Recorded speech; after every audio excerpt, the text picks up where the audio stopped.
Good morning. ഈ ഒരു സെക്ഷനിൽ നമ്മൾ പഠിക്കാൻ പോകുന്നത് ലോക്കിംഗ് ടെക്നിക്സ് ആണ്. Locking technique four concurrency control. Concurrent ആയിട്ട് ട്രാൻസാക്ഷൻസ് നടക്കുമ്പോൾ അവിടെ ഒരുപാട് പ്രോബ്ലംസ് റേസ് ചെയ്യും അല്ലേ?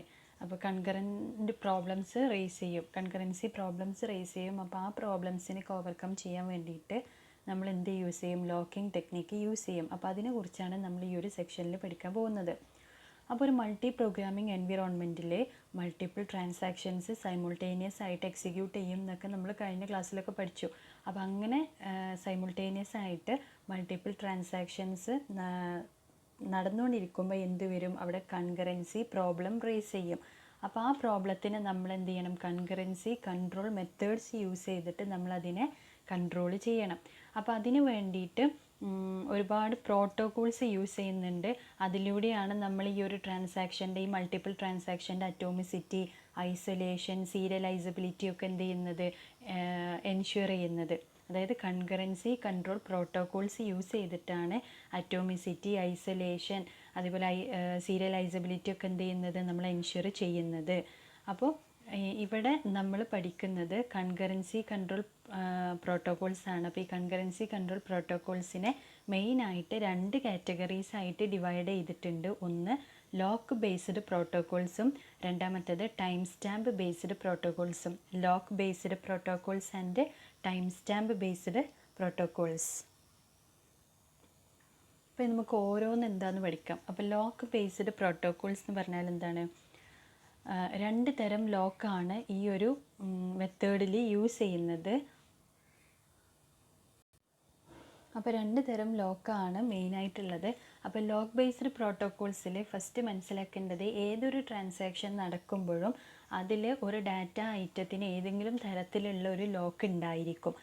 അങ്ങനെ ലോക്ക് ഉള്ളതിനെ മാത്രമേ നമുക്ക് എന്ത് ചെയ്യാൻ പറ്റുള്ളൂ? ഇങ്ങനെ ഒരു ട്രാൻസാക്ഷനിൽ നമുക്ക് യൂസ് ചെയ്യാൻ പറ്റുള്ളൂ. അപ്പോൾ ഏതെങ്കിലും ഒരു ടൈപ്പ് ഓഫ് റീഡ് ഓപ്പറേഷൻ ആണെങ്കിൽ അതിൻ്റെ അപ്രോപ്രിയേറ്റ് ആയിട്ടുള്ളൊരു ലോക്ക് ഉണ്ടായിരിക്കും, അല്ലെങ്കിൽ റൈറ്റ് ഓപ്പറേഷൻ ആണെങ്കിൽ അതിന് അപ്രോപ്രിയേറ്റ് ആയിട്ടുള്ളൊരു ലോക്ക് ഉണ്ടായിരിക്കും. അപ്പോൾ അത് ബേസ് ചെയ്തിട്ടാണ് പിന്നെ അതിൻ്റെ ഓപ്പറേഷൻസ് ഒക്കെ നടക്കുക. അപ്പോൾ അതാണ് ഫസ്റ്റ് സ്റ്റേറ്റ്മെൻറ്റ് പറഞ്ഞിട്ടുള്ളത്. Database systems equipped with lock based protocols use a mechanism by which any transaction cannot read or write data until it acquires an appropriate lock on it. അപ്പോൾ ഏതൊരു ഡാറ്റാബേസ് സിസ്റ്റത്തിലും lock based protocols ആണ് അത് use ചെയ്യുന്നത് എന്നുണ്ടെങ്കിൽ അതിൽ ഇപ്പോൾ ഈ പറഞ്ഞ റീഡ് ട്രാൻസാക്ഷൻ ഓപ്പറേഷനോ അല്ലെങ്കിൽ റൈറ്റ് ഓപ്പറേഷനോ ഒക്കെ ഒരു ഡാറ്റ ഐറ്റത്തിൽ നടക്കണം എന്നുണ്ടെങ്കിൽ അതിനെന്ത് വേണം? അതിന് അപ്രോപ്രിയേറ്റ് ആയിട്ടുള്ള ഒരു ലോക്ക് ആ ഡാറ്റ ഐറ്റത്തിൽ ഉണ്ടായിരിക്കണം. എങ്കിൽ മാത്രമേ നമുക്കതിനെ ഡാറ്റാബേസിൽ യൂസ് ചെയ്യാൻ പറ്റുള്ളൂ, ഡാറ്റാബേസ് സിസ്റ്റത്തിൽ നമുക്കതിനെ ഓപ്പറേറ്റ് ചെയ്യാൻ പറ്റുള്ളൂ. അപ്പോൾ അതിനാണ് ഇവിടെ നമ്മൾ രണ്ട് കൈൻഡ്സ് ഓഫ് ലോക്സ് യൂസ് ചെയ്യുന്നത്. ഒന്ന് ബൈനറി ലോക്സും രണ്ടാമത്തേത് ഷെയർഡ് ഓർ എക്സ്ക്ലൂസീവ് ലോക്സും. ടേം പറയുന്ന പോലെ തന്നെയാണ്. ബൈനറി ലോക്സ് എന്ന് പറയുന്നത് ഏതെങ്കിലും ഒരു സ്റ്റേറ്റേ അതിനുണ്ടാവുള്ളൂ. ഒന്നല്ലെങ്കിൽ ആ ഒരു ഡാറ്റ ഐറ്റം ലോക്ക്ഡ് ആയിരിക്കും, അല്ലെങ്കിൽ അൺലോക്ക്ഡ് ആയിരിക്കും. അപ്പോൾ ഇതിനെക്കാട്ടിൽ ഒന്നും കൂടെ നമുക്ക് ബെറ്റർ ആയിട്ടുള്ളതാണ് അടുത്ത ഓപ്ഷൻ വരുന്നത്, ഷെയർഡ് അല്ലെങ്കിൽ എക്സ്ക്ലൂസീവ്. അപ്പോൾ ബൈനറി ലോക്ക് എന്ന് പറഞ്ഞാൽ ഒരു ഡാറ്റ ഐറ്റത്തിന് ഉള്ള ലോക്ക് ഏതെങ്കിലും രണ്ട് സ്റ്റേറ്റിലേ ഉണ്ടാവുള്ളൂ. ഒന്ന് ലോക്ക്ഡ് ആയിരിക്കും, അല്ലെങ്കിൽ പിന്നെ അൺലോക്ക്ഡ് ആയിട്ടുള്ളൊരു സ്റ്റേജ് ആയിരിക്കും. അപ്പോൾ ലോക്ക്ഡ് ആണ് എന്നുണ്ടെങ്കിൽ പിന്നെ അതിനെ വേറൊരു ഡാറ്റ ഐറ്റത്തിന് ആക്സസ് ചെയ്യാൻ കഴിയില്ല. അൺലോക്ക്ഡ് ആണെന്നുണ്ടെങ്കിൽ ഈ പറഞ്ഞ പോലെ ഈ മൾട്ടിപ്പിൾ ട്രാൻസാക്ഷനിലൊക്കെ ഒന്നിൽ കൂടുതൽ ട്രാൻസാക്ഷൻസ് ആക്സസിങ് ഒക്കെ വന്നു കഴിഞ്ഞാൽ എന്താണ്? ബുദ്ധിമുട്ടാണ്. അപ്പോൾ അതുകൊണ്ടാണ് നമ്മൾ ലോക്ക് ഉണ്ടായിരിക്കണം, അപ്രോപ്രിയേറ്റ് ലോക്ക് ഉണ്ടെങ്കിൽ മാത്രമേ റീഡ് ഓർ റൈറ്റ് ഓപ്പറേഷൻസ് നടത്താവൂ എന്ന് പറയുന്നത്. ഇതാണ് ബൈനറി ലോക്സ്. രണ്ടാമത്തേത് ഷെയർഡ് ഓർ എക്സ്ക്ലൂസീവ് ലോക്സ് എന്ന് പറഞ്ഞാൽ എന്ത് തരം ഓപ്പറേഷനാണോ നമ്മൾ ലോക്ക് യൂസ് ചെയ്യുന്നത് അതിനനുസരിച്ചുള്ള ലോക്കാണ് നമ്മൾ ഈ ഡാറ്റ ഐറ്റത്തിന് കൊടുക്കുക. ഇപ്പോൾ നമ്മൾ റീഡ് ഓപ്പറേഷൻ ആണെന്നുണ്ടെങ്കിൽ അത് എല്ലാ ട്രാൻസാക്ഷൻസും എന്താ ചെയ്യുന്നത്? ജസ്റ്റ് ആ ഒരു ഡാറ്റ ഐറ്റത്തിനെ റീഡ് ചെയ്ത് പോവുകയാണ് ചെയ്യുന്നത്. അവിടെ വാല്യൂ ഒന്നും ചേഞ്ച് ചെയ്യുന്നില്ല. അപ്പോൾ അവിടെ എന്ത് ലോക്ക് കൊടുത്താൽ മതി? ഷെയർഡ് ലോക്ക് കൊടുത്താൽ മതി. അപ്പോഴാണ് നമ്മൾ ഷെയർഡ് ലോക്ക് ഇടുക. കാരണം ഇപ്പോൾ ട്രാൻസാക്ഷൻ T1 ആണെങ്കിലും T2 ആണെങ്കിലും T3 ആണെങ്കിലും ഇനിയിപ്പോൾ 10 ട്രാൻസാക്ഷൻസ് ഉണ്ട്. അപ്പോൾ T10 ആണെങ്കിലും എന്താണ്? ഈ റീഡ് ഓപ്പറേഷൻ എന്ന് പറഞ്ഞാൽ എല്ലാവരും ഈ ഒരു ഡാറ്റ ഐറ്റത്തിന് ജസ്റ്റ് റീഡ് ചെയ്യുന്നേ ഉള്ളൂ, വാല്യൂ ചേഞ്ച് ചെയ്യുന്നില്ല. അപ്പോൾ അവിടെ ആ ഒരു ഡാറ്റ ഐറ്റത്തിന് ഇടേണ്ട ലോക്ക് ഏതാണ്? ഷെയർഡ് ലോക്കാണ്. അതേ സ്ഥാനത്ത് റൈറ്റ് ഓപ്പറേഷൻ ആണെന്നുണ്ടെങ്കിൽ അവിടെ യൂസ് ചെയ്യുന്ന ലോക്ക് എന്ന് പറയുന്നത് എക്സ്ക്ലൂസീവ് ലോക്കാണ്.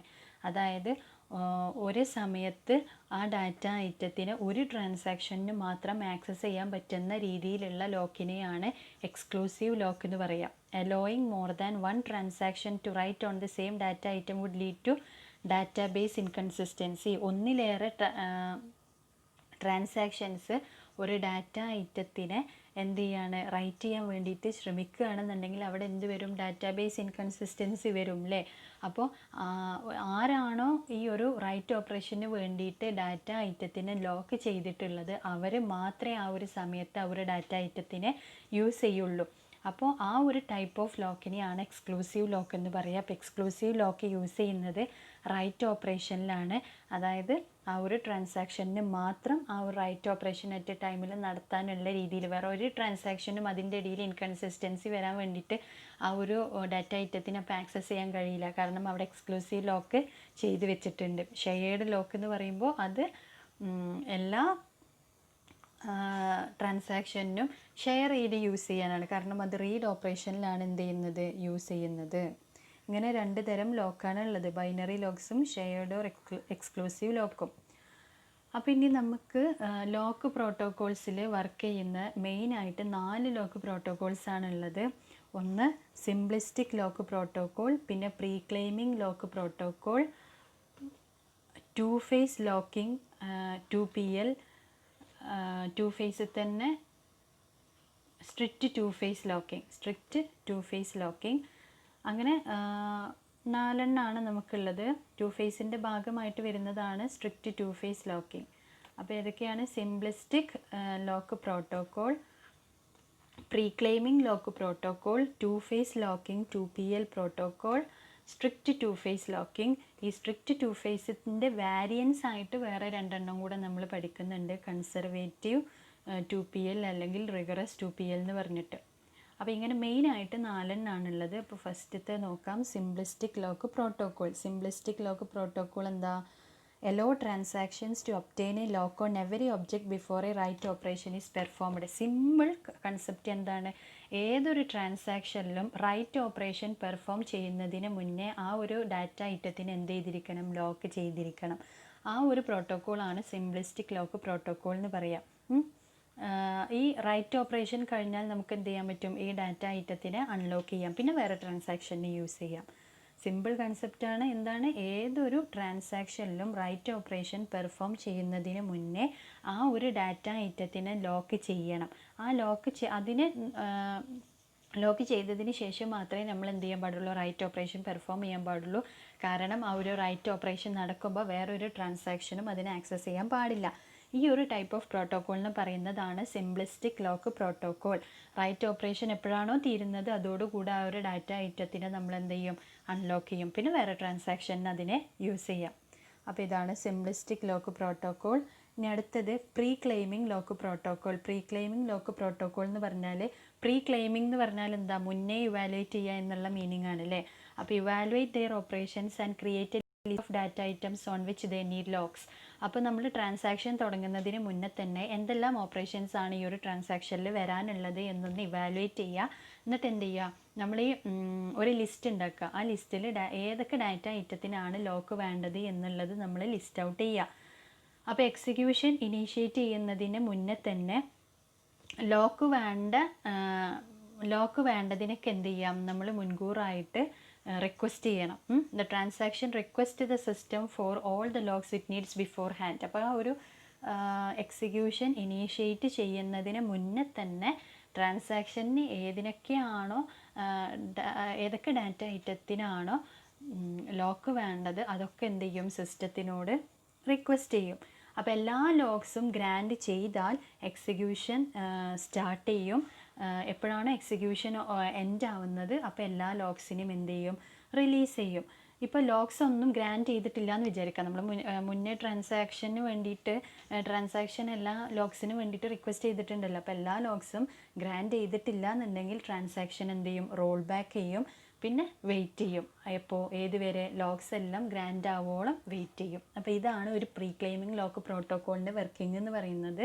ആദ്യം ട്രാൻസാക്ഷനിലുള്ള കംപ്ലീറ്റ് ഓപ്പറേഷൻസിനെയും ഇവാലുവേറ്റ് ചെയ്തിട്ട് അതിലുള്ള കംപ്ലീറ്റ് ഡാറ്റ ഐറ്റത്തിൻ്റെയും ഒരു ലിസ്റ്റ് ഉണ്ടാക്കി ഏതൊക്കെ ഡാറ്റ ഐറ്റത്തിനാണ് ലോഗ്സ് വേണ്ടത് എന്നുള്ളത് ലിസ്റ്റ് ഔട്ട് ചെയ്യും. പിന്നെ എക്സിക്യൂഷൻ തുടങ്ങുന്നതിന് മുന്നേ തന്നെ ട്രാൻസാക്ഷൻ സിസ്റ്റത്തിനോട് ഏതൊക്കെ ഡാറ്റ ഐറ്റത്തിനാണോ ലോക്ക് വേണ്ടത് ആ ലോഗ്സ് എല്ലാം എന്ത് ചെയ്യും, റിക്വസ്റ്റ് ചെയ്യും. അപ്പോൾ എല്ലാ ലോഗ്സും ഗ്രാൻഡ് ചെയ്താൽ ട്രാൻസാക്ഷൻ്റെ എക്സിക്യൂഷൻ തുടങ്ങും. എപ്പോഴാണോ അതിൻ്റെ ഓപ്പറേഷൻസ് കഴിയുന്നത് അപ്പോൾ എല്ലാ ലോഗ്സും എന്ത് ചെയ്യും, റിലീസ് ചെയ്യും. അതാണ് നമ്മളെ third point. If all the logs are granted the transaction executes and releases all the logs when all its operations are over. പിന്നെന്താണ്, if all the logs are not granted, എല്ലാ ലോഗ്സും ഗ്രാൻഡ് ചെയ്തിട്ടില്ല എങ്കിൽ എന്ത് വരും, ട്രാൻസാക്ഷൻ റോൾ ബാക്ക് ചെയ്യും. And waits until all the logs are granted, പിന്നെ wait ചെയ്യും. എപ്പോഴാണോ ഈ ലോഗ്സ് ഒക്കെ ഗ്രാൻഡ് ചെയ്യുന്നത് അതുവരെ ഈ ഒരു പ്രോട്ടോക്കോളിൽ വർക്ക് ചെയ്യുന്ന ട്രാൻസാക്ഷൻ വെയിറ്റിങ്ങിൽ നിൽക്കും. അപ്പോൾ അതിൻ്റെ ഡയഗ്രമാണ് താഴെ കൊടുത്തിട്ടുള്ളത്. ട്രാൻസാക്ഷൻ്റെ ബിഗിൻ എന്ന് പറഞ്ഞാൽ എന്താണ്, ലോക്ക് അക്വിസിഷൻ ഫേസ് ആണ്. അതായത് ലോക്ക് എല്ലാം റിക്വസ്റ്റ് ചെയ്ത് അതെല്ലാം ആക്സസ് ചെയ്യുന്ന ഒരു ഫേസ് ആണ്. അപ്പോൾ ലോക്ക് അക്വിസിഷൻ ഫേസിൽ ലോക്ക് കംപ്ലീറ്റ് ആയിട്ട് ട്രാൻസാക്ഷൻ്റെ ബിഗിനിങ്ങിൽ വാങ്ങും. പിന്നെ അത് ട്രാൻസാക്ഷൻ എല്ലാം ഗ്രാൻഡ് ആയി കഴിഞ്ഞാൽ ട്രാൻസാക്ഷൻ എക്സിക്യൂട്ട് ആവും. ട്രാൻസാക്ഷൻ്റെ എൻഡിൽ എന്ത് ചെയ്യും, എല്ലാ ലോക്സും റിലീസ് ചെയ്യും. അതാണ് ടി എൻഡിൽ കാണിച്ചിട്ടുള്ളത്. അപ്പോൾ ഇങ്ങനെയാണ് ഒരു pre claiming lock protocol use ചെയ്തിട്ട് ഒരു ട്രാൻസാക്ഷൻ വർക്ക് ചെയ്യുക. അടുത്തത് നമുക്ക് പഠിക്കാനുള്ളത് 2 ഫേസ് ലോക്കിംഗ് 2PL പ്രോട്ടോക്കോളാണ്.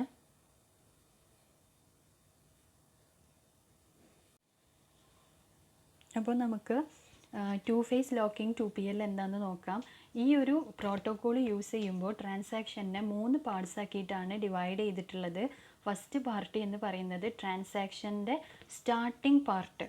ആ ഒരു സ്റ്റാർട്ടിംഗ് പാർട്ടിൽ എന്താ നടക്കുന്നത്, എല്ലാ ലോഗ്സിനെയും അക്വയർ ചെയ്യാണ് ചെയ്യുന്നത്. ലോക്ക് അക്വിസിഷൻ ഫേസ് ആണ് സ്റ്റാർട്ടിംഗ് പാർട്ടിൽ നടക്കുന്നത്. രണ്ടാമത്തെ പാർട്ടിൽ പെർമിഷൻ ചോദിക്കുകയാണ്. കംപ്ലീറ്റ് ലോഗ്സ് നമുക്ക് സ്റ്റാർട്ടിങ്ങിൽ തന്നെ കിട്ടിയിട്ടില്ല. പ്രീ ക്ലെയിമിങ്ങിൽ എന്താണ്, നമുക്ക് മുന്നേ എല്ലാ ലോഗ്സും കിട്ടിയെങ്കിൽ മാത്രമേ എക്സിക്യൂഷൻ നടക്കുള്ളൂ. പക്ഷേ ഇവിടെ അത് സീക്ക് ചെയ്യാണ് ലോഗ്സിന് വേണ്ടിയിട്ട് അതിൻ്റെ സ്റ്റാർട്ടിംഗ് ഫേസിൽ. രണ്ടാമത്തെ പാർട്ടിൽ വന്നിട്ട് ഈ ട്രാൻസാക്ഷനിൽ ഡാറ്റ ഐറ്റത്തിൽ ഏതൊക്കെ ഡാറ്റ ഐറ്റത്തിന് ലോക്ക് വേണോ അതിനെല്ലാം അക്വയർ ചെയ്യും രണ്ടാമത്തെ പാർട്ടിൽ. മൂന്നാമത്തെ പാർട്ടിൽ വന്നിട്ട് എപ്പോഴാണോ ട്രാൻസാക്ഷൻ ഫസ്റ്റ് ലോക്കിനെ റിലീസ് ചെയ്യുന്നത് അതോടുകൂടി മൂന്നാമത്തെ പാർട്ട് തുടങ്ങുകയാണ്. മൂന്നാമത്തെ പാർട്ടിൽ പിന്നീട് ഇതിന് ശേഷം മൂന്നാമത്തെ പാർട്ടിൽ എത്തിക്കഴിഞ്ഞാൽ എപ്പോഴാണോ ഫസ്റ്റ് ലോക്ക് റിലീസ് ചെയ്ത് കഴിഞ്ഞത് അതിന് ശേഷം ട്രാൻസാക്ഷന് പിന്നെ ഒരു പുതിയ ലോക്കിന് വേണ്ടിയിട്ടും ഡിമാൻഡ് ചെയ്യാൻ പറ്റില്ല. അതാണ് ഇതിൻ്റെ ഒരു പ്രത്യേകത.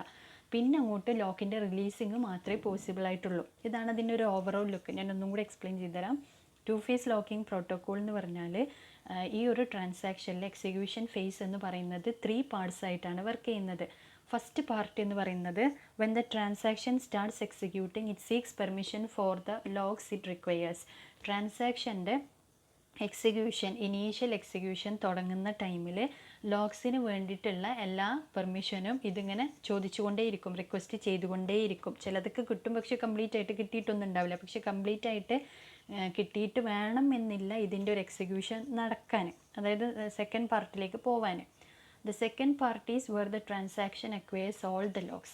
സെക്കൻഡ് പാർട്ട് എന്ന് പറയുന്നത് എന്താണ്, ഈ ട്രാൻസാക്ഷനിൽ ഏതൊക്കെ ഡാറ്റ ഐറ്റത്തിനാണ് ലോക്ക് വേണ്ടത് ആ ഡാറ്റ ഐറ്റത്തിനൊക്കെ ലോക്ക് അക്വയർ ചെയ്തിട്ടുണ്ടാവും. സെക്കൻഡ് പാർട്ട് എന്ന് പറയുന്നത് കംപ്ലീറ്റ് ലോഗ്സും അക്വയർ ചെയ്യുന്ന ഫേസാണ് സെക്കൻഡ് പാർട്ട് എന്ന് പറയുന്നത്.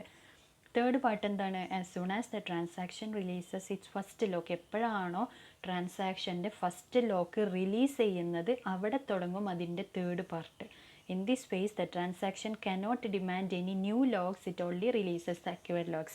ഈ ഒരു പാർട്ടിൽ വന്നിട്ട് ഫസ്റ്റ് ലോക്ക് റിലീസ് ചെയ്ത് കഴിഞ്ഞാൽ പിന്നെ ട്രാൻസാക്ഷന് ഒരു പുതിയ ലോക്കും ഡിമാൻഡ് ചെയ്യാൻ പറ്റില്ല. പിന്നെ അങ്ങോട്ട് അക്വയർ ചെയ്ത ലോക്സിനെല്ലാം റിലീസ് ചെയ്യാനുള്ള ഒരു ഓപ്ഷൻ മാത്രമേ ഉണ്ടാവുള്ളൂ. ഈ ഒരു ടൈപ്പ് ഓഫ് പ്രോട്ടോക്കോളാണ് 2 ഫേസ് ലോക്കിംഗ് എന്ന് പറയുന്നത്. അപ്പോൾ അതിൻ്റെ ഡയഗ്രാം വന്നിട്ട് ട്രാൻസാക്ഷൻ്റെ ബിഗിനിങ്ങിൽ ലോക്ക് അക്വിസിഷൻ ഫേസാണ് സീക്ക് ചെയ്തുകൊണ്ടിരിക്കുന്നുണ്ട്. അതിൻ്റെ ഒരു സെക്കൻഡ് പാർട്ടിലേക്ക് വരുമ്പോൾ ലോക്കിനെ ഇങ്ങനെ കംപ്ലീറ്റ് ലോക്കിനും എന്ത് ചെയ്തു അക്വയർ ചെയ്യുന്നുണ്ട്. തേർഡ് പാർട്ട് വന്നിട്ട് റിലീസിങ് ഫേസാണ്. എപ്പോഴാണോ ഫസ്റ്റ് ലോക്ക് റിലീസാവുന്നത് പിന്നെ അങ്ങോട്ട് റിലീസിങ് മാത്രമേ പറ്റുള്ളൂ. പുതിയ ലോക്കിന് എന്ത് ചെയ്യാൻ കഴിയില്ല, ആക്സസ് ചെയ്യാൻ കഴിയില്ല. അപ്പോൾ ഇതാണ് 2 ഫേസ്. അപ്പോൾ ഇതിൽ 3 പാർട്സാണ്, ഈ ട്രാൻസാക്ഷനിൽ 3 പാർട്സാണ് നമ്മളിപ്പോൾ പറഞ്ഞത്. ഇനി ഇതിൽ വരുന്ന 2 ഫേസ് എന്ന് പറയാൻ എന്താ റീസൺ എന്നുള്ള അതിനൊരു റീസൺ ഉണ്ടാവുമല്ലോ. അപ്പോൾ അതാണ് 2 ഫേസ് ലോക്കിങ്ങിന് 2 ഫേസസ് ആണുള്ളത്. ഒന്ന് ഗ്രോയിങ് അല്ലെങ്കിൽ എക്സ്പാൻഡിങ് ഫേസ്, അല്ലെങ്കിൽ ഷ്രിങ്കിങ് ഫേസ്. ഗ്രോയിങ് അല്ലെങ്കിൽ എക്സ്പാൻഡിങ് ഫേസ് പറഞ്ഞാൽ എന്തായിരിക്കും, all the locks are being acquired by the transaction. എല്ലാ ലോക്സും ട്രാൻസാക്ഷൻ അക്വയർ ചെയ്യുന്ന ഫേസ് എന്ന് പറഞ്ഞാൽ അത് ഗ്രോയിങ് അല്ലെങ്കിൽ എക്സ്പാൻഡിങ് ഫേസ് ആണല്ലേ. അതായത് കൂടി എല്ലാതും കിട്ടുന്ന ഫേസാണ്. അപ്പോൾ അത് ഗ്രോയിങ് ഫേസ്. ഷ്രിങ്കിങ് ഫേസ് എന്തായിരിക്കും, where the locks held by the transaction are released. എപ്പോഴാണോ ട്രാൻസാക്ഷൻ എല്ലാ ലോക്സിനെയും റിലീസ് ചെയ്യുന്നത് അതാണ് ഷ്രിങ്കിങ് ഫേസ് എന്ന് പറയുന്നത്. എല്ലാ ലോക്സിനെയും അക്വയർ ചെയ്യുന്ന ഫേസ് ഗ്രോയിങ് അല്ലെങ്കിൽ എക്സ്പാൻഡിങ് ഫേസ്. ട്രാൻസാക്ഷൻ എല്ലാ ലോക്സിനെയും റിലീസ് ചെയ്യുന്ന ഫേസ് ഷ്രിങ്കിങ് ഫേസ് എന്നും പറയും. അപ്പോൾ ഇവിടെ ഒരു എക്സ്ക്ലൂസീവ്, നമ്മൾ റൈറ്റ് ഓപ്പറേഷൻ ആണെങ്കിൽ എക്സ്ക്ലൂസീവ് ലോക്കും റീഡ് ഓപ്പറേഷൻ ആണെങ്കിൽ ഷെയർഡ് ലോക്കും എന്ന് മുന്നേ പഠിച്ചു. അപ്പോൾ ഈ റൈറ്റ് ഓപ്പറേഷന് വേണ്ടിയിട്ട് എക്സ്ക്ലൂസീവ് ലോക്ക് ഇടുന്നതിന് മുന്നേ ആദ്യം എന്ത് ചെയ്യണം, അതിനൊരു ഷെയർഡ് ലോക്ക് ഇടുക, റീഡ് ലോക്ക് ഇടുക. എന്നിട്ട് നമ്മൾ അതിനെന്ത് ചെയ്യുക, അപ്ഗ്രേഡ് ചെയ്യുക എക്സ്ക്ലൂസീവ് ലോക്കിലേക്ക്. ആ ഒരു മെത്തേഡാണ് ഈ ഒരു ട്രാൻസാക്ഷനിൽ യൂസ് ചെയ്യുന്നത്. അപ്പോൾ ഒരു ലോക്കിന് റൈറ്റ് ഓപ്പറേഷന് വേണ്ടിയിട്ട് എക്സ്ക്ലൂസീവ് ലോക്ക് ഇടാൻ വേണ്ടിയിട്ട് എന്ത് ചെയ്യുക, ആദ്യം ആ ഒരു ഡാറ്റ ഐറ്റത്തിനെ ഷെയർഡ് ലോക്ക് ഇട്ടിട്ട് പിന്നെ അതിനെ എക്സ്ക്ലൂസീവ് ലോക്കാക്കിയിട്ട് അപ്ഗ്രേഡ് ചെയ്യുന്ന ഒരു സിസ്റ്റമാണ് ഇതിൽ യൂസ് ചെയ്യുന്നത്. ഇതാണ് 2 ഫേസ് ലോക്കിംഗ് പ്രോട്ടോക്കോൾ. അടുത്തത് നമുക്ക് സ്ട്രിക്റ്റ് 2 ഫേസ് ലോക്കിംഗ് പ്രോട്ടോക്കോളാണ്. അപ്പോൾ നമുക്ക് ഈ പേര് പറയുന്നത് പോലെ തന്നെ നമുക്ക് മനസ്സിലാക്കാം. കാരണം എന്താ, 2 ഫേസ് ലോക്കിംഗ് പ്രോട്ടോക്കോളിൻ്റെ ഒന്നും കൂടെ സ്ട്രിക്ട്നെസ് കൂടിയിട്ടുള്ള ഒരു പ്രോട്ടോക്കോളാണ് സ്ട്രിക്റ്റ് 2 ഫേസ് ലോക്കിംഗ് പ്രോട്ടോക്കോൾ എന്ന് പറയുന്നത്. അപ്പോൾ എന്തായിരിക്കും വ്യത്യാസം എന്നുള്ളത് നമുക്ക് നോക്കാം. അപ്പോൾ ഫസ്റ്റ് ഫേസ് എന്ന് പറയുന്നത് 2PLൻ്റെ അതേപോലെ തന്നെയാണ് സ്ട്രിക്റ്റ് 2PL ഉള്ളത്. ഫസ്റ്റ് ഫേസ് എല്ലാ ലോക്സും ഫസ്റ്റ് ഫേസിൽ അക്വയർ ചെയ്ത് കഴിഞ്ഞാൽ, ഫസ്റ്റ് ഫേസ് എന്നല്ല അല്ലെങ്കിൽ സെക്കൻഡ് ഫേസിൽ എല്ലാ ലോക്സും അക്വയർ ചെയ്ത് കഴിഞ്ഞാൽ സാധാ പോലെ ട്രാൻസാക്ഷൻ്റെ എക്സിക്യൂഷൻ എന്ത് ചെയ്യും, നോർമലി കണ്ടിന്യൂ ചെയ്യും. പക്ഷേ 2PLും സ്ട്രിക്റ്റ് 2PLും തമ്മിലുള്ള ഡിഫറൻസ് എന്താണെന്ന് വെച്ചാൽ 2PLൽ ഫസ്റ്റ് ലോക്കിൻ്റെ റിലീസ് കഴിഞ്ഞാൽ പിന്നെ നമുക്ക് എന്ത് ചെയ്യാം, ഓരോന്ന് അതിൻ്റെ ഓപ്പറേഷൻസ് കഴിയുന്നതിനനുസരിച്ച് ലോക്ക് റിലീസ് ചെയ്യാം. പക്ഷേ സ്ട്രിക്റ്റ് 2PL അത് പറ്റില്ല. സ്ട്രിക്റ്റ് 2PL എപ്പോഴാണോ ട്രാൻസാക്ഷൻ കമ്മിറ്റഡ് ആവുന്നത്, കമ്മിറ്റ് പോയിന്റിൽ എത്തുന്നത്, അതിന് ശേഷം മാത്രമേ എല്ലാ ലോക്സും റിലീസ് ആവുള്ളൂ. അതുകൊണ്ടാണ് ഇതിന് സ്ട്രിക്റ്റ് 2PL എന്ന് പറയുന്നത്. അതായത് എപ്പോഴാണോ ട്രാൻസാക്ഷൻ കംപ്ലീറ്റ് ആയിട്ട് ഫിനിഷ് ചെയ്യുന്നത്, കമ്മിറ്റ് പോയിന്റിൽ എത്തുന്നത്, അപ്പോൾ മാത്രമേ എല്ലാ ലോക്സിനെയും റിലീസ് ചെയ്യുള്ളൂ. മറ്റേതിലെങ്ങനെയായിരുന്നു, ഫസ്റ്റ് ലോക്ക് റിലീസ് ചെയ്താൽ പിന്നെ കഴിഞ്ഞ് റിലീസ് ചെയ്യാം. പക്ഷേ ഇവിടെ എല്ലാതും എപ്പോഴാണോ ട്രാൻസാക്ഷൻ കംപ്ലീറ്റ് ആവുന്നത് അപ്പോൾ മാത്രമേ റിലീസ് ചെയ്യാൻ പറ്റുള്ളൂ. അപ്പോൾ ഞാനൊന്ന് വായിച്ചിരാത്. The first phase of strict 2PL is same as 2PL. After acquiring all the locks in the first phase, the transaction continues to execute normally. But in contrast to 2PL, strict 2PL does not release a lock after using it. Strict 2PL ലോക്കിന് എന്ത് ചെയ്യില്ല, release ചെയ്യില്ല. Use ചെയ്ത് കഴിഞ്ഞിട്ട് holds all the locks until the commit point വരെ എല്ലാ ലോക്സിനെയും hold ചെയ്യും. And releases all the locks at a time. എപ്പോഴാണോ കമ്മിറ്റ് പോയിന്റ് എത്തുന്നത് അപ്പോൾ മാത്രമേ എല്ലാ ലോക്സിനെയും എന്ത് ചെയ്യുന്നുള്ളൂ, റിലീസ് ചെയ്യുന്നുള്ളൂ.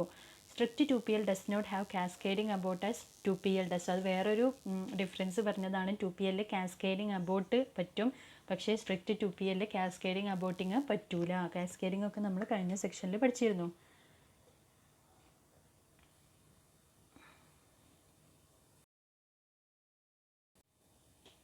അടുത്ത നമുക്ക് പറയാനുള്ളത് വേരിയൻസ് ഓഫ് 2PL ആണ്. ഇപ്പോൾ 2 ഫേസ് ലോക്കിംഗ് പ്രോട്ടോക്കോളിൽ വരുന്ന വേരിയൻസ് ആയിട്ട് സബായിട്ട് 2 പ്രോട്ടോക്കോൾസ് ഉണ്ട്. Conservative 2PL or strict 2PL, പിന്നെ റിഗറസ് 2PL എന്ന് പറയും. സ്ട്രിക്റ്റ് 2PL നമ്മൾ മുന്നേ പറഞ്ഞതാണ്. അതിൽ ചെറിയൊരു ഡിഫറൻസ് ഇല്ലേ, നമ്മൾ കൺസർവേറ്റീവ് 2PL എന്ന് പറഞ്ഞാൽ മതി. അപ്പോൾ variance of 2PL, conservative 2PL എന്ന് പറഞ്ഞാൽ ഒരു ട്രാൻസാക്ഷൻ തുടങ്ങുന്നതിന് മുന്നേ തന്നെ അതിനാവശ്യമായിട്ടുള്ള എല്ലാ ഡാറ്റ ഐറ്റത്തിനെയും ഡിക്ലെയർ ചെയ്തിട്ട് 2 സെറ്റാക്കി മാറ്റും. റീഡ് സെറ്റും റൈറ്റ് സെറ്റും. അപ്പോൾ റീഡ് സെറ്റിന് ആവശ്യമായിട്ടുള്ള ലോക്കുകൾ എല്ലാം റീഡ് സെറ്റിനും കൊടുക്കുക, റൈറ്റ് സെറ്റിന് ആവശ്യമായിട്ടുള്ള ലോക്കുകളൊക്കെ റൈറ്റ് സെറ്റിനും കൊടുക്കുക. അപ്പോൾ ഈ പ്രീ ഡിക്ലെയർ ചെയ്ത ഡാറ്റ ഐറ്റത്തിന് ഏതെങ്കിലും ഒന്നിന് ലോക്ക് കൊടുക്കാൻ പറ്റാതെ വന്നാൽ, ഈ രണ്ട് സെറ്റിലെയും ഏതെങ്കിലും ഒന്നിന് ലോക്ക് കൊടുക്കാൻ പറ്റാതെ വന്നാൽ എന്ത് ചെയ്യൂല, ഈ ട്രാൻസാക്ഷൻ്റെ എക്സിക്യൂഷൻ തുടങ്ങൂല. അതുവരെ ഇത് കിട്ടിയെങ്കിൽ മാത്രമേ എന്ത് ചെയ്യുള്ളൂ, അതിൻ്റെ ട്രാൻസാക്ഷൻ തുടങ്ങുള്ളൂ. അപ്പോൾ ഈ ഒരു ടൈപ്പ് ഓഫ് 2PLനെയാണ് നമ്മൾ കൺസർവേറ്റീവ് 2PL എന്ന് പറയാം. ഞാൻ വായിച്ച് പറഞ്ഞുതരാം. Requires a transaction to lock all the items it accesses before the transaction begins execution. അപ്പോൾ എല്ലാ ട്രാൻസാക്ഷനിൽ ഈ ഒരു ട്രാൻസാക്ഷനിലുള്ള ഏതൊക്കെ ഡാറ്റ ഐറ്റത്തിന് ലോക്ക് വേണോ അതിനൊക്കെ എന്ത് ചെയ്യണം, മുന്നേ ലോക്ക് ആക്സസ് ആയിരിക്കണം. By pre declaring its read set and write set. രണ്ട് സെറ്റാക്കി മാറ്റും. റീഡ് സെറ്റുണ്ട്, റൈറ്റ് സെറ്റുണ്ട്. The read set of a transaction is the set of all items that the transaction reads. Transaction read ചെയ്യുന്ന എല്ലാ data ഐറ്റവും ഏതിലാണ് പോവുക, റീഡ് സെറ്റിലാണ് പോവുക. അതേ സ്ഥാനത്ത് ട്രാൻസാക്ഷൻ റൈറ്റ് ചെയ്യുന്ന എല്ലാ ഡാറ്റ ഐറ്റവും ഏതിലാണ് പോവുക, റൈറ്റ് സെറ്റിലേക്കാണ് പോവുക. If any of the pre-declared items needed cannot be locked, the transaction does not lock any item. അപ്പോൾ ഏതെങ്കിലും പ്രീ ഡിക്ലെയർഡ് ആയിട്ടുള്ള ഡാറ്റ ഐറ്റത്തിലെ ഏതെങ്കിലും ഒരു ഡാറ്റ ഐറ്റത്തിനെ ലോക്ക് ചെയ്യാൻ പറ്റിയില്ല എന്നുണ്ടെങ്കിൽ പിന്നെ ആ ട്രാൻസാക്ഷനിൽ ഒന്നിനും എന്ത് ചെയ്യാൻ കഴിയില്ല, ലോക്ക് ചെയ്യാൻ കഴിയില്ല. അങ്ങനെ വന്നാൽ ആ ട്രാൻസാക്ഷൻ അവിടെ വെയിറ്റിങ്ങിൽ നിൽക്കുക ചെയ്യുക. അപ്പോൾ വേറെ ഏതെങ്കിലും ട്രാൻസാക്ഷൻ കയറിയിട്ട് ആ ഡാറ്റ ഐറ്റത്തിനെ ലോക്ക് ചെയ്താൽ ആ ട്രാൻസാക്ഷൻ്റെ എക്സിക്യൂഷനാണ് നടക്കുക. Instead it weights until all the items are available for locking. എല്ലാ ഡാറ്റ ഐറ്റവും ലോക്കിങ്ങിന് കിട്ടുവോളം അതെന്ത് ചെയ്യും, വെയിറ്റ് ചെയ്യും. അപ്പോൾ റീഡ് സെറ്റിലോ അല്ലെങ്കിൽ റൈറ്റ് സെറ്റിലുള്ള ഏതെങ്കിലും ഒരു ഡാറ്റ ഐറ്റത്തിന് അതിന് ലോക്ക് ചെയ്യാൻ പറ്റിയില്ല. ലോക്ക് ചെയ്യാൻ പറ്റാതെ വരിക എന്ന് പറഞ്ഞാൽ വേറെ ഏതെങ്കിലും ട്രാൻസാക്ഷൻ എക്സിക്യൂഷൻ നടക്കുമ്പോൾ അവിടെ എക്സ്ക്ലൂസീവ് ലോക്ക് കിട്ടണമെന്നുണ്ടെങ്കിൽ പിന്നെ കിട്ടൂലല്ലോ. അപ്പോൾ അങ്ങനെയൊക്കെ ആകുമ്പോൾ അത് കഴിയോളം എന്ത് ചെയ്യും, വെയിറ്റ് ചെയ്തുകൊണ്ടേയിരിക്കും. അപ്പോൾ എപ്പോഴാണോ എല്ലാ ഡാറ്റ ഐറ്റത്തിനും ലോക്ക് അവൈലബിൾ ആവുന്നത്, കിട്ടുന്നത്, അപ്പോൾ മാത്രമേ ഈ ഒരു ട്രാൻസാക്ഷൻ എന്ത് ചെയ്യുള്ളൂ, എക്സിക്യൂഷൻ തുടങ്ങുള്ളൂ. ഇതാണ് conservative 2PL. Conservative 2PL dead lock free protocol ആണ്. കാരണം എല്ലാം കിട്ടിയിട്ടല്ലേ തുടങ്ങുന്നുള്ളൂ. അപ്പോൾ പിന്നെ അവിടെ കുടുങ്ങാനുള്ളൊരു സാഹചര്യം കുറവാണ്. പക്ഷേ സ്റ്റാർവേഷൻ ഉണ്ടാവും, കാരണം ഒരുപാട് സമയം ഇങ്ങനെ വെയിറ്റിംഗ് വരുന്നത് കൊണ്ട്. പിന്നെ it is difficult to use in practice because of the need to pre-declare the read set and write set, which is not possible in most situations. അപ്പോൾ ഇതിൻ്റെ ഒരു ഡിസഡ്വാൻറ്റേജ് എന്ന് പറയുന്നത് റീഡ് സെറ്റിനും റൈറ്റ് സെറ്റിനെയൊക്കെ മുന്നേ എന്ത് ചെയ്യണം, ഡിക്ലെയർ ചെയ്യണം. എങ്കിൽ മാത്രമേ നമുക്കിത് ഈ ഒരു ട്രാൻസാക്ഷൻ ഈ ഒരു പ്രോട്ടോക്കോളുമായിട്ട് മുന്നോട്ട് പോകാൻ പറ്റുള്ളൂ. അപ്പോൾ അത് അധിക സിറ്റുവേഷനിലും അങ്ങനെ മുന്നേ ഡിക്ലെയർ ചെയ്യുക എന്നുള്ളതൊക്കെ റിസ്ക്കിയാണ്. അതൊന്നും അത്ര പ്രാക്ടിക്കലി പോസിബിൾ അല്ല. അപ്പോൾ ഇതാണ് കൺസർവേറ്റീവ് 2PL. റിഗറസ് 2PL എന്ന് പറഞ്ഞാൽ എന്തേക്കാരം, it requires that all locks exclusive or shared be held until the transaction completes. നമ്മളിതുവരെ പഠിച്ചതിലൊക്കെ നമുക്ക് എക്സ്ക്ലൂസീവ് ലോക്കുകളാണ് കൂടുതൽ നമ്മൾ പോയിൻ്റ് ഔട്ട് ചെയ്തിട്ടുള്ളത് അല്ലേ. ഷെയർഡ് ലോക്ക് എന്ന് പറഞ്ഞാൽ എല്ലാവരും ഷെയർ ചെയ്ത് യൂസ് ചെയ്യുന്ന ഒരു രീതിയിലാണ്. പക്ഷേ ഈ ഒരു എപ്പോഴാണോ ട്രാൻസാക്ഷൻ കംപ്ലീറ്റ് ആവുന്നത് അതുവരെ എക്സ്ക്ലൂസീവ് ലോക്കും ഷെയർഡ് ലോക്കും ഒരേപോലെ തന്നെ കൂടെ നിർത്തുന്ന പ്രോട്ടോക്കോളാണ് റിഗറസ് 2PL എന്ന് പറയുന്നത്. All locks exclusive or shared be held until the transaction completes. Transaction complete ആവുമ്പോഴും എക്സ്ക്ലൂസീവ് ലോക്ക് എന്തായാലും ഉണ്ടാവും, പക്ഷേ ഷെയർഡ് ലോക്ക് കൂടെ ചേർത്തിട്ട് അത് ഈ ഒരു ട്രാൻസാക്ഷൻ കംപ്ലീറ്റ് ആവുമ്പോഴും ആ ലോക്ക് വരെ അതിനെങ്ങനെ പിടിച്ചുകൊണ്ടേയിരിക്കും. അതാണ് റിഗറസ് 2PL എന്ന് പറയുന്നത്. അപ്പോൾ ഇങ്ങനെ രണ്ട് വേരിയൻസാണ് നമുക്ക് 2PLൽ പഠിക്കാനുള്ളത്. അപ്പോൾ 4 പ്രോട്ടോക്കോൾസാണ്: simplistic lock protocol, pre claiming lock protocol, 2 phase locking protocol, strict 2 phase locking protocol. Strict അല്ല, 2 ഫേസ് ലോക്കിംഗ് പ്രോട്ടോക്കോളിൽ നമ്മൾ വേറെ 2 വേരിയൻസും കൂടെ പഠിച്ചു. കൺസർവേറ്റീവ് 2PL, അല്ലെങ്കിൽ ഇതിന് സ്ട്രിക്റ്റ് 2PL എന്നും കൂടെ പറയാറുണ്ട്. കാരണം മറ്റേതിൻ്റെ ഒരു വേരിയൻ്റ് തന്നെ ആണ്, അതുകൊണ്ടാണ് സെയിം പേരിൽ തന്നെ പറയുന്നത്. പിന്നെ റിഗറസ് 2PL എന്നും പറയാറുണ്ട്. അടുത്തത് ഇപ്പം നമ്മൾ എവിടുന്നാണ് വന്നത്, 2 കൺകറൻസി കൺട്രോളിന് വേണ്ടിയിട്ട് ലോക്കിംഗ് ടെക്നിക്ക് 2 എണ്ണമാണ്. ഒന്ന് ലോക്ക് ബേസ്ഡും ഒന്ന് ടൈം സ്റ്റാമ്പ് ബേസ്ഡ് പ്രോട്ടോക്കോൾസ് ആണ് എന്ന് നമ്മൾ പറഞ്ഞു അല്ലേ. അപ്പോൾ ഈ ലോക്ക് ബേസ്ഡ് പ്രോട്ടോക്കോൾസ് ആണ് നമ്മൾ ഇതുവരെ പഠിച്ചത്. ഇനി നമുക്ക് പഠിക്കാനുള്ളത് ടൈം സ്റ്റാമ്പ് ബേസ്ഡ് പ്രോട്ടോക്കോൾസ് ആണ്. ടൈം സ്റ്റാമ്പ് ബേസ്ഡ് പ്രോട്ടോക്കോൾസ് നോക്കിയത് എന്താണെന്നുള്ളത്, കൺകറൻസി കൺട്രോളിന് വേണ്ടിയിട്ട് ഏറ്റവും കൂടുതൽ യൂസ് ചെയ്യുന്ന ഒരു പ്രോട്ടോക്കോളാണ് ടൈം സ്റ്റാമ്പ് ബേസ്ഡ് പ്രോട്ടോക്കോൾ എന്ന് പറയുന്നത്. ഈ പ്രോട്ടോക്കോളിൽ യൂസ് ചെയ്യുന്നത് ഒരു സിസ്റ്റം ടൈം അല്ലെങ്കിൽ ഒരു ലോജിക്കൽ കൗണ്ടറാണ്. സിസ്റ്റം ബേസ്ഡ് ടൈം അല്ലെങ്കിൽ ലോജിക്കൽ കൗണ്ടറാണ് ഈ ഒരു പ്രോട്ടോക്കോളിൽ മെയിനായിട്ട് യൂസ് ചെയ്യുന്നത്. പിന്നെ lock based protocols manage the order between the conflicting pairs. അപ്പോൾ രണ്ടും തമ്മിലുള്ള ഡിഫറൻസ് ആണ് പറയുന്നത്. ലോക്ക് ബേസ്ഡ് പ്രോട്ടോക്കോളും ടൈം സ്റ്റാമ്പ് ബേസ്ഡ് പ്രോട്ടോക്കോളും തമ്മിലുള്ള ഡിഫറൻസ് എന്ന് പറഞ്ഞാൽ, ലോക്ക് ബേസ്ഡ് പ്രോട്ടോകോൾസ് ട്രാൻസാക്ഷൻ്റെ ഇടയിൽ, അതായത് എക്സിക്യൂഷൻ്റെ സമയത്ത് കോൺഫ്ലിക്റ്റിംഗ് പെയേഴ്സ് വന്നു കഴിഞ്ഞാൽ അതിനെ ഓർഡർ ചെയ്യാൻ വേണ്ടിയിട്ടാണ് ലോക്ക് ബേസ്ഡ് പ്രോട്ടോകോൾസ് യൂസ് ചെയ്യുന്നത്. അതേ സ്ഥാനത്ത് ടൈം സ്റ്റാമ്പ് ബേസ്ഡ് പ്രോട്ടോകോൾസ് ആകുമ്പോൾ ആ ട്രാൻസാക്ഷൻ ക്രിയേറ്റ് ചെയ്ത ടൈമിൽ ഉള്ള ഒരു ടൈമൊക്കെ വെച്ചിട്ടാണ് എന്ത് ചെയ്യുന്നത്, ഈ ഒരു പ്രോട്ടോക്കോൾ വർക്ക് ചെയ്യുന്നത്. Start working as soon as transaction is created. എപ്പോഴാണോ ഈ ട്രാൻസാക്ഷൻ ക്രിയേറ്റ് ചെയ്തത് ആ ഒരു ടൈമൊക്കെ ബേസ് ചെയ്തിട്ടാണ്, സിസ്റ്റം ടൈം അല്ലെങ്കിൽ കൗണ്ടർ ടൈമൊക്കെ ബേസ് ചെയ്തിട്ടാണ് ടൈം സ്റ്റാമ്പ് ബേസ്ഡ് പ്രോട്ടോക്കോൾ വർക്കാവുന്നത്. അപ്പോൾ ഓരോ ട്രാൻസാക്ഷനും ഒരു ടൈം സ്റ്റാമ്പ് അതിനെ അസോസിയേറ്റ് ചെയ്തിട്ടുണ്ടാവും.